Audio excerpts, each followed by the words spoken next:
Welcome to my channel Limelight Leaks. Please share and subscribe and hit the bell icon for new updates. Before he became the rebel car builder of an SCR, Smokey Yunick was a farm kid with courage, determination, and no plan of becoming a racing legend. Born in Neshominee, Pennsylvania in 1923 and raised during the Great Depression, Smokey loved learning about machines. But it wasn't school that taught him how things worked. It was real life out in fields fixing tractors with wait for parts he could find. That hands-on learning would later help a mind as unusual as the man himself. At 19, Smokey joined the U.S. Army Air Forces during World War II. He ended up in the pilot seat of a B-17 Flying Fortress flying bombing missions over Nazi-controlled Europe. His missions weren't just dangerous. They were deadly. B-17 pilots had a scary death rate with machine problems, gunfire, and enemy fighters making every mission a roll of the dice. But it was in Theor and in the repair bay between missions that Smokey's mind grew into something amazing. He wasn't just a pilot. He also worked in aircraft, often fixing things mid-mission, learning how to get performance out of machines that were never meant to survive the beating they took. In that test of war, Smokey didn't just survive. He learned about airflow, engine pressure, heat transfer, weight balance. These weren't just ideas, Tohim. They were real things with life or death results.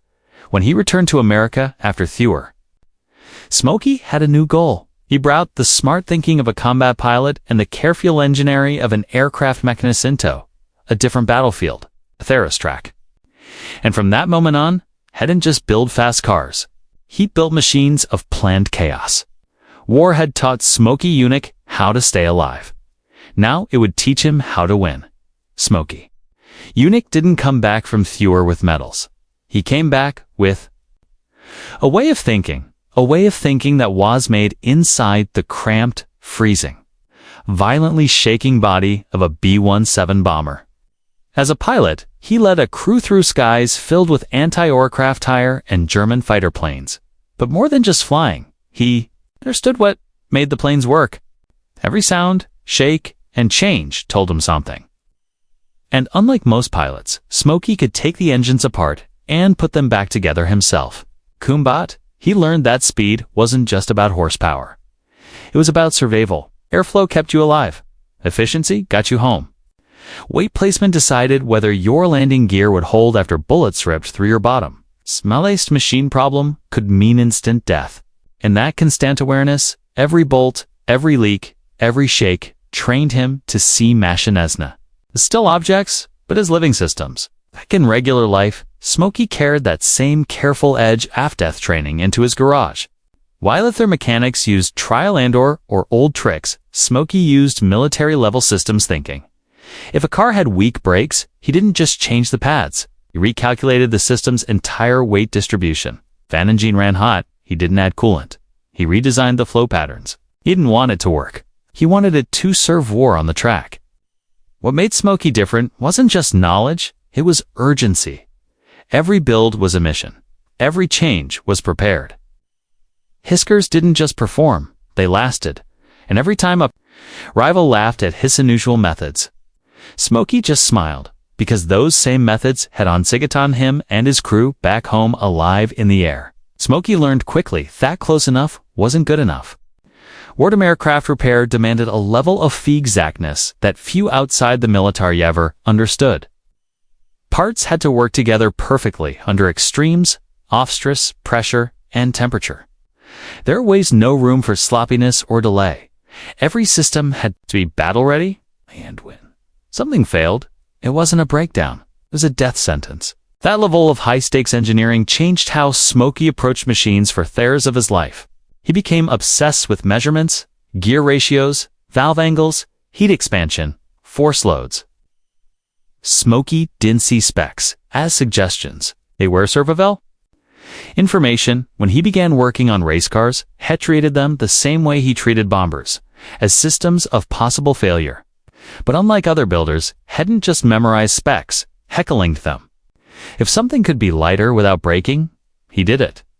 High flow could be increased by cutting a bit of metal. He cut it. And when people told him it wouldn't work, he grinned and did it anyway. Back at the shop, famously called the best damn garage, In town, Smokey approached each project like a mission briefing, a calculated risk, a plan of backs. He guessed stress points before they cracked, while others built race cars for speed. Smokey gigged them for combat, and that difference made his cars last longer, push harder, and scare the hell out of competitors who couldn't figure out how they worked. His racing machines weren't just well-built. They were battlefield-isted in his mind, because once you've done engineering with bullets flying overhead, a high-speed oval track just feels like a controlled experiment. When Smokey Yunick stepped back in a regular life, the world of racing looked primitive to him. Clunky suspensions, sloppy fuel systems, heavy frames that seemed more suited for pulling tractors than tearing down tracks. Smokey didn't see race cars the way others did. He saw them like corecraft. Every pound a problem, every surface a potential source of drag, every part a chance to maximize a performance. While other garages use a drag shin, Smokey brought something totally different. Aviation science, where mechanics slapped on parts, Smokey measured airflow. He used ideas from his days working on B-17s to modify intakes, shape body panels, and reduce drag.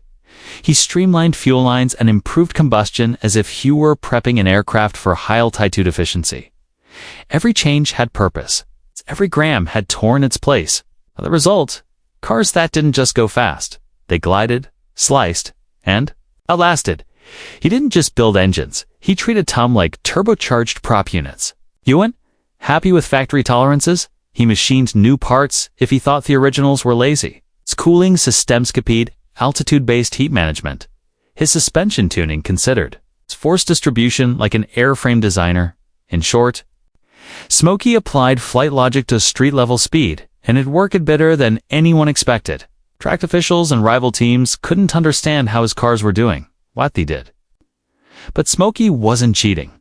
He was innovating, using a language of engineering that most racers simply didn't speak. They thought in oil angers. He thought in lift, thrust, and efficiency curves. Okay? And it wasn't long before his weird methods became the new gold standard. Long before wind tunnels bumped standard in NASCAR, Smokey Yunick was treating air like it was part of the car's build sheet. To him, air wasn't invisible. It was a material. It pushed, pulled, and punished a car, depending on how it moved. And just like the wings and bodies he worked on during World War II, Smokey believed a race car's hold slice through the wind, not fight with it, while other teams added power by increasing engine size or fuel delivery. Smokey found hidden speed and how the car moved through space, has smoothed body panels, tucked in bumpers, angled the roofline just enough to trick the wind, but not the rulebook. These weren't guesses. He made a calculations based on flight dynamics and airflow patterns he'd studied in the military. Even his signature belly pans added underneath cars to reduce a drag and create lift balance were inspired by bomber designs. In an era where most crews were just trying to serve 500 miles without blowing a gasket, Smokey was turning his cars into ground-hugging missiles. NASCAR officials didn't know how to respond. Many of the things he was doing weren't clearly banned. Why? Because no one else had ever thought to try them. His innovations forced NASCAR to play catch-up. He was one of the earliest to experiment with spoilers, ducting systems, and air channeling tricks that later became basics of race car design. Some of these changes made his cars so fast. Officials accused him of breaking laws of physics, or, at least the rules of fair play, but Smokey didn't care. He wasn't trying to show off. He was solving for speed. His mind still worked like a bomber pilot's. Reduce resistance, increase control, maintain balance. In doing so, he made air a weapon. And while NASCAR scrambled to write the rules, Smokey had already moved on to the next airflow advantage. They hadn't even dreamed of FIA. Most builders treated engines like puzzles. Smokey Yunick treated them like living things. Hot, explosive, hungry. He didn't just put engines together. Tested their behavior under stress, heat, and combustion load. And he knew from his days in the sky the temperature could be both a killer and a key to power. In World War II bombers, engines had to deliver reliable thrust while enduring extreme altitude, temperatures, and hostile conditions. Smokey learned how to balance heat with performance. It's how to manage pressure, and most importantly, how to feed an engine efficiently. When he returned home, he carried those lessons into his garage. Smokey's fuel systems were legendary. One of his most famous tricks, a car with a legal 18-gallon fuel tank that ran 500 miles without refueling. That's how Smokey routed extra fuel through. Oversized lines and pressurized systems that held additional capacity. Nothing in the rulebook said he couldn't, so he did. But it wasn't just about sneaky fuel tricks. He experimented with combustion timing, intake temperatures, and pressure ratios. He knew how to tune an engine not just for peak horsepower, but for sustained power under race conditions. His engines didn't overheat, they didn't fade, they stayed strong while others wilted. That consistency often meant the difference between a finish and a failure. His approach was almost surgical. He would test fuel blends, analyze spark behavior, and adjust cylinder pressure with precision no one else dared. Racers wanted big booms. Smokey wanted perfect explosions. His background in aviation gave him respect for heat limits, and a sixth sense 4-1 medal was about to say enough. To Smokey, the motor wasn't a black box. It was a symphony of physics. Scooped conductor. That's why his enginettes didn't just roar, they sang. Courage Eskimon in racing. But controlled courage, calculated risk in the face-off chows, is rare. Smokey Yunick had I-10 spades. And it started in the cockpit off AB-17. Flying bombing raids over enemy territory meant trusting machines Yo helped build. And knowing that even perfect work might not save you. That kind of pressure created a rare mental toughness, and it never left him. In Thegridge, Smokey worked with that same mindset. While others feared pushing boundaries, Smokey asked, "What's the worst?" That could happen. He was treckless. He was prepared. His time in thwart taught him that danger was inevitable, but failure didn't have tobe. The key was thinking ahead, predicting outcomes, building smarter. That's what made him so dangerous, not just to his competition, but to convention. He could look at a rule and see 10 ways around it. Not to cheat, Buto, outperform. And if that ruffled feathers, so be it. He'd already been shot at. A grumpy tech inspector didn't scare him. Smokey's stippling came from living on the edge. In combat, you learn to trust your instincts and your math.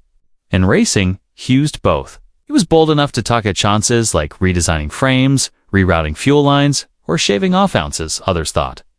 Were critical only because he had done the math first. His team didn't always understand what he was building. Sponsors sometimes backed out, but when the green flag dropped, his cars did the talking. It's fast, durable, unexplainable. And if one of them blew up, well, head back the next week with something better. In a sport filled with cowboys, Smokey was the fighter pilot.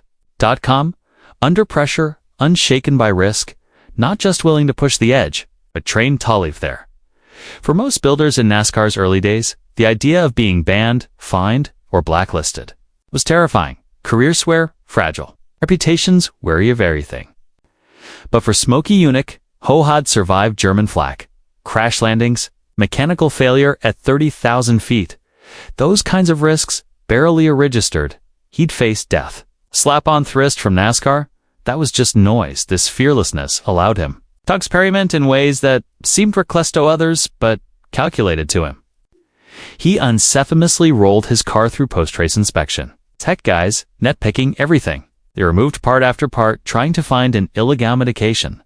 When they finally told him he was shorting mandated fuel, he barked, "You're amusing the fuel tank and the damn car." He got in, drove off, and left them speechless. That's not showing off. That's battlefield nerves applied to Therastrack.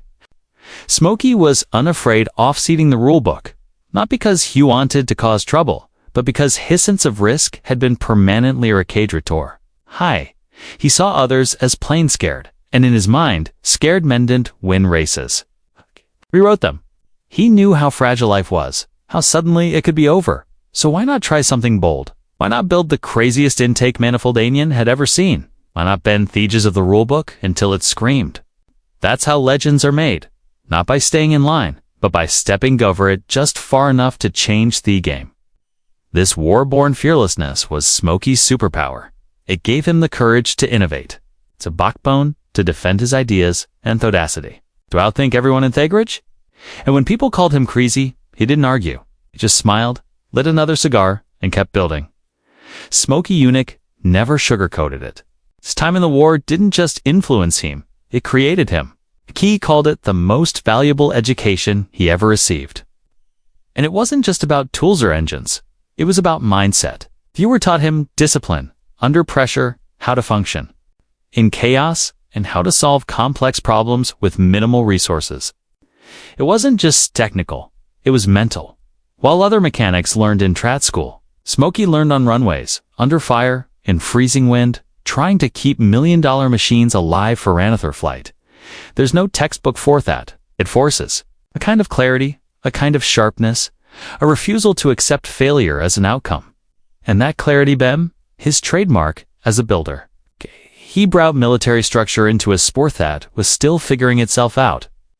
When NASCAR was more about moonshine runner-sterned racers, Smokey was applying bomber tech to Chevrolets. He wasn't interested in folklore. He wanted efficiency, results, repeatability. His garage became a proving ground, not just for parts, but for philosophies born on the battlefield. Smokey's smokical intuition combined with the mental grit forged over Europe made him a different breed. That's why he clashed with NASCAR so often, not just because it broke the rules, but because he thought 10 steps ahead of them. His military training taught him to anticipate the enemy. And in racing, the no me was convention.